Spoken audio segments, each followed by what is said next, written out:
நண்பர்களா வணக்கம். இன்னைக்கு பார்த்தோன்னா இந்த வீடியோ வந்து எங்க அண்ணி எங்க அத்தை தான் பண்ணிட்டு இருக்காங்க. சேனல் வந்து சப்ஸ்கிரைப் பண்ணுங்க. பட் அந்த இது நம்ம சேனலோட பேர் என்னன்னா லிங்கேஷ் தமிழ் சேனல். அதெல்லாம் உங்களுக்கு தெரிஞ்ச விஷயம் தான். ஆனா அந்த பெல் பட்டனையும் சப்ஸ்கிரிப்ஷன் வந்து பண்ணிடுங்க. முடிஞ்சா உங்க ஃப்ரெண்ட்ஸுக்கும் ஷேர் பண்ணிடுங்க. ஏன்னா நானும் கொஞ்சம் பாப்புலர் ஆகணும்ல, பண்ணுங்க. உங்களுக்காக தான் இன்னைக்கு வந்திருக்கேன். இன்னைக்கு பார்த்தோம்னா நம்ம ஈவினிங் டிஷ் செய்ய போறோம். பிரெட்டை வச்சு சிம்பிளா 3 ஐட்டம் தான். முட்டை, வெங்காயம், அது பிரெட் ஸ்லைஸ். அப்படியே இங்க பாருங்களா. இப்போ என்ன நம்ம செய்ய போகிறதுக்கு தேவையான பொருட்கள் ப்ரெட்டு, ஆனியனு, 3 முட்டை. எனக்கு இது போதும். நான் செய்ய போகிறது பார்த்தீங்கன்னா ஒரு 5 ஸ்லைடு தான் செய்ய போகிறேன். அதனால் இது போதும் நம்மளுக்கு. சரி, நம்ம இப்போ செய்ய போகிறோம். நம்ம எல்லாம் இப்போ என்ன செய்ய போகிறோம்னா வீடியோவில் போகிறோம். மாப்பிள்ள நான் இருக்குன்னு சொல்லி ஸ்டிச் பண்ணுறாங்க. எல்லாமே ஃபுல்லாக பாருங்கள் வீடியோவில். இப்போ என்ன பண்ண போகிறோம்னா நம்ம எடுத்து வச்சிருக்க வந்து 3 முட்டை. அந்த முட்டையை வந்து நல்லா மிக்ஸ் பண்ணணும். உங்கள்கிட்ட ஃபோர்செப்ஸ் இருந்துச்சுன்னா அதை வச்சு நல்லா மிக்ஸ் பண்ணுங்கள். ஏன்னா மிக்ஸ் பண்ணால் தான் உங்களுக்கு வந்து அந்த இது தெரியாது. அதனால் நம்ம நல்லா மிக்ஸ் பண்ணிக்கணும். மிக்ஸ் பண்ணிவிட்டு உங்களுக்கு ஃபஸ்ட்டே ஆனியன் போடுறோன்னா ஆனியன் போட்டுக்கலாம். இல்லையா நான் எனக்கு என்னென்னா நான் ஆனியன் வந்து தூவி விட போகிறேன். அதனால் மிக்ஸ் பண்ண முட்டையை எடுத்து சைடில் வச்சுக்கிறோம். நெக்ஸ்ட்டு பார்த்தீங்கன்னா இந்த ஆனியன் இதை நல்லா பொடி பொடியாக வச்சுக்கிறோம். பொடி பொடியாக அரிஞ்சு அதையும் பக்கத்தில் வச்சுக்கிட்டு நெக்ஸ்ட்டு நம்ம எங்கே போகிறோம்னா எடுத்து வச்சுருக்க பிரெட் ஸ்லைஸ். இது என்னன்னா நம்ம கட் பண்ண போகிறோம். நம்மளுக்கு தேவையான பிரெட் எப்படின்னா நம்ம சென்டரில் மட்டும் கட் பண்ணுறோம். ஏன்னா நம்மளுக்கு பிரெட்டு வந்து ஃப்ரேம் மட்டும் தான் தேவை. ஸோ நம்ம வந்து பிரெட்டை வந்து கரெக்டாக உங்களுக்கு எப்படி வச்சு உங்களுக்கு வாட்டர் வருதோ அப்படி வெட்டிங்க. எனக்கு வந்து ஸ்டவ் மேலே எனக்கு ஹைட்டு பத்தாததால் இப்படி வச்சுக்கிறேன். எடுத்துகிட்டு கரெக்டாக வெட்டுறீங்க. வெட்டிட்டு வெட்டின பீஸ் இருக்குது பார்த்தீங்களா, அந்த பீஸை மட்டும் தனியாக எடுத்துங்க. உங்களுக்கு இந்த பீஸ் தனியாக எடுத்து சைடில் வச்சுட்டா வைக்க. ஓகே, நீங்கள் கரெக்டாக உங்கள் ஷேப் தகுந்த மாதிரி வெட்டிங்க. ஓவலாகவும் போடலாம், கட்டமாகவும் போடலாம். எனக்கு தேவை கட்டம், அதுக்காக நான் வச்சுக்கிட்டேன். திரும்பி என்ன செய்யணும்னா இந்த மாதிரி எல்லா பிரெட்டுமே நம்ம செய்ய பண்ண போகிறோம். இப்போ என்ன செய்ய போகிறோம்னா நம்ம ரெடி பண்ணுறதை எல்லாத்தையும் செய்ய போகிற டைம் வந்துடுச்சு. ஸ்டவ்வை ஃபஸ்ட்டு ஆன் பண்ணிக்க. மாப்பிள்ள ஆன் பண்ண முட்டுறாதீங்க, அப்புறம் வேவாது. அப்புறம் என்னடா மாப்பிள்ள இப்படி செஞ்சுட்டேன்னு சொல்லக்கூடாது. அதனால் ஃபஸ்ட்டு தோசைகளில் வச்சாச்சு. அடுத்து நான் வந்து நெய் ஊற்ற போகிறேன். உங்களுக்கு நெய் வேணா நெய் ஊற்றுமாப்பில. இல்லையா வீட்டில் நெய் இல்லைன்னா என்னங்கன்னா ஊற்றுங்க. தேங்காய் எண்ணெய் ஊற்றுறாதீங்க, அது பிரச்சனை இருக்கு. தேங்காய் எண்ணெய் ஊற்றா சாப்பிட முடியாது, அது ஒரு பிரச்சனை. இப்போ என்னன்னா நெய் கொஞ்சம் ஃபஸ்ட்டு ஊற்றி விடுவோம். நெய்யை ஊற்றிட்டு அப்படி எடுத்து சைடில் வச்சுருவோம்.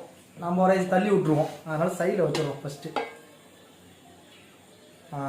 நெய் நல்லா வர்ற மாதிரி இது மாப்பிள்ள வந்துடுறேன். அவனுக்கு ஸ்கிப் பண்ணிட்டு போய்ட்டு வந்துட்டு வந்தேன். தோசை எடுத்து வந்துடுறேன். தோசை பற்றி எங்கே இருக்குது. எண்ணெயை ஊற்றிட்டோம். அது எண்ணெய் என்னன்னா நெய்யை நான் சேர்த்து விட்டுட்டு எண்ணெயை ஊற்றிட்டேன். அதனால் இப்போ என்ன நல்லா ஸ்ப்ரெட் பண்ணி விட்றோம். ஸ்ப்ரெட் பண்ணி விட்டுட்டு நம்ம கட் பண்ணி வச்சுருக்கோம் பார்த்தியா ப்ரெட்டு, அதை எடுத்து வைக்கிறோம். இப்போ வச்சு நல்லா வேக விடுவோம். ஃபஸ்ட்டு மச்சான் ப்ரெட்டை ஃபஸ்ட்டு வேக விட்டுங்க. எல்லாருமே ப்ரெட்டை வேக விட்டுட்டு அப்புறமா தான் நல்லா செய்யணும். அதை விட்டுட்டு முட்டைக்கு மேலே ப்ரெட்டை போட்டுறாதீங்க. என் கை கொஞ்சம் நல்லா இருக்கும், அதனால் நான் கையிலே எடுத்து கட்டி போட்டுக்கிறேன். உங்களுக்கு செய்யணும் செஞ்சீங்களா கையே சுட்டுக்கிட்டு கமெண்டில் போட்டுறாதீங்க. அதுதான் சொல்லிடுறேன். இப்பயே ஓரளவுக்கு வெந்துருச்சு.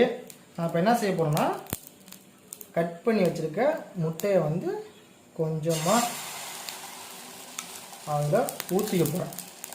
ஊற்றிட்டு ஆனியன் மாப்பிள்ள ஆனியன் போட்டுங்க, எல்லாம் செரிக்காது. அதுக்கு தான் சொல்லிடுறது. இப்போ என்ன செய்ய போனால் ஆனியன் போட்டதுக்கு பிறகு கொஞ்சோண்டு மிளகு தூள். மாப்பிள்ள நீங்கள் ஆஃப் ஆயில் சாப்பிட்றீங்க பாரு, அதே தான், ஒன்றும் இல்லை. அது கூட கொஞ்சம் முட்டை கூட ப்ரெட்டு சேர்த்துக்கிட்டோம். இப்போ என்ன செஞ்சோன்னா நம்ம கட் பண்ணி வச்ச ஸ்லைடு இருக்குது பார்த்தியா, அந்த ஸ்லைடு எடுத்து மேலே அப்படி வச்சிடறோம். வச்சு அழகாக உங்களுக்கு தேவையான மாதிரி சைஸ் பண்ணி அதை வச்சுருங்க. மாப்பிள்ள நல்லா வெந்துடணும். முட்டை வெந்துடணும். சிம்மில் வைக்கணும், சிம்மில் வச்சிங்க. இல்லை அதை எங்கேயாச்சும் வெளில போயிட்டு வாட்ஸ்அப் பார்க்குறீங்கன்னா அதை வந்து நார்மலாக வச்சுங்க. மாப்பிள்ள சீக்கிரமாக அப்படி வெந்த பிறகு தூக்கி போடணும். தூக்கி போட்டிங்கன்னா ஒரு சைடு வந்துருச்சு பாரு. மாப்பிள்ள அவசரப்பட்டு எடுத்து சாப்பிட்றாதீங்க, அது இன்னும் ஒரு சைடு வேகலை, அது தெரிஞ்சுங்க ஃபஸ்ட்டு. இப்போ 2 சைடு வேகிறதுக்கு நான் என்ன பண்ண போகிறேன்னா சிம்லேருந்து கொஞ்சம் ஹைக்கு வச்சுக்க போகிறேன். ஏன்னா கொஞ்சம் வேலை இருக்குது, அதனால் நான் இதை முடிச்சுட்டு போய் பார்க்கணும். மாப்பிள்ள இப்போ நான் பின்னாடி சரி செக் பண்ண போகிறேன். அதனால் பெரட்டுறேன். வெந்துருச்சு மாப்பிள்ள. இப்போ நல்லா நம்மளுக்கு தேவையான மாதிரி வெந்துக்கிச்சு. அப்புறம் என்ன செய்கிறோன்னா நம்மளுக்கு இருக்கிற மீதி ப்ரெட்டை செய்கிறேன். அந்த இதெல்லாம் டைம் இல்லை எனக்கு, அதனால் இதை வந்து பொறுமையாக வந்து உங்களுக்கு ஒரே ஒரு ப்ரெட்டு ஃபஸ்ட்டு செஞ்சு காமிக்கிறேன். 2 சைடு நல்லா வெந்துருச்சு. ஸோ நம்ம என்ன செய்ய போகிறோம்னா மாப்பிள்ளைகளா நம்ம ரொம்ப நேரமாக வெயிட் பண்ணது வந்துருச்சு, செஞ்சு முடிச்சிட்டோம். எனக்கா வாய் ஊறுது மாப்பிள்ளை, கோச்சிக்காதீங்க. எனக்கு ஊறுது, உங்களுக்கு ஊரில் நீங்கள் செஞ்சு பார்த்தா தெரியும். மாப்பிள்ளை இது வந்து ஈவினிங் பசிக்கு சாப்பிடுங்க. இப்போ சாப்பிட போகிறேன்.